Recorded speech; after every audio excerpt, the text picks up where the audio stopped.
Enthymemes that flopped. Fail. Alright guys, so what exactly is an enthymeme? Well, an enthymeme is an argument in which the audience supplies part of that argument. And the topic is typically referenced in the image, but it's never specifically stated. And then it's the audience's job to fill in that missing premise. And as an example, on our finals week, caffeine makes you lose sleep, and I haven't slept in a week. And the missing premise is that I've been drinking lots of caffeine, and in this case, it's been Red Bull. Alright, so here's our first image, and right now what you're looking at is it's a spin-off of the Human Rights Campaign equality symbol, but it's promoting gun rights. And this enthymeme fails because, one, most people aren't going to realize that these are magazines for high-capacity rifles, and two, even if you did recognize what those are, it's kind of hard to make the connection as to what argument they're making. And the argument that we've decided that they're making is they're arguing for the equality of all rifles, whether they be high-capacity rifles or a standard bolt-action rifle. Alright, here's our second image, and it says, it's obviously a bumper sticker, and it said, Frodo failed, Bush has the ring. Now, if you're like me, and you've never seen Lord of the Rings, you have no idea what's going on. So, the missing premise is you need to understand what Lord of the Rings is, and you also need to understand what the ring is supposed to be. And it missed the mark here because you have to supply that the ring is evil, and that since Frodo doesn't have the ring, Bush has the ring, and because President Bush has the ring, he is evil. So it's kind of a political cartoon that failed.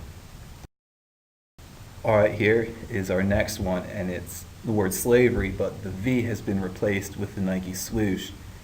And it just doesn't really make sense, first off, because one, the brand Nike wasn't around during slavery in this country, and also now that Nike is around, slavery's been outlawed for many hundreds of years. But it fails because what people don't realize, or what doesn't first jump to your mind, is these warehouses that are producing the Nike products, oftentimes in third world countries or in China or what have you, the employees that work there are so underpaid and work in such absolute awful conditions. It's almost like a form of modern day slavery. And I feel like the general public just doesn't pick up on that. Next is the Obama not bad face, also known as the Obama rage face. This is supposed to come across as a positive reaction to an outcome that is pleasantly surprising, but it requires that the audience supplies information of who Obama is, and that the face was made during the summit in the UK. Not everyone's going to know this information, so it kind of misses the mark.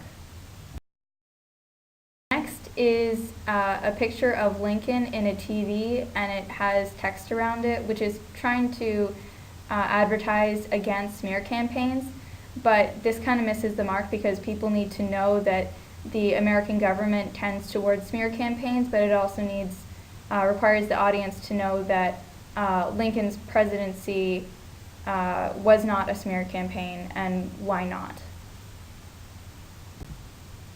In conclusion, enthymemes require that the audience fill in part of the argument.